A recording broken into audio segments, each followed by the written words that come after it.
ED विभागाची तक्रार, महिलेवर महाळुंगे पोलिसात गुन्हा दाखल।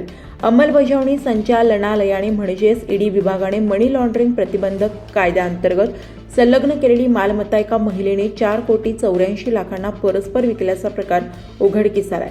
शासनाच्या कायदेशीर आदेशाचे उल्लंघन केल्याप्रकरणी महिलेवर गुन्हा दाखल करण्यात आलाय। सदरचा प्रकार खेड तालुक्यातील चाकण औद्योगिक क्षेत्रातील निघोजे तालुका खेड गावाच्या हद्दीत घडली।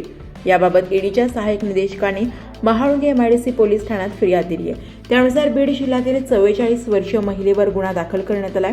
पोलिसांनी दिलेल्या माहितीनुसार निघोज येथील एक भूखंड ईडीने कायदेशीर आदेशाद्वारे संलग्न केला होता।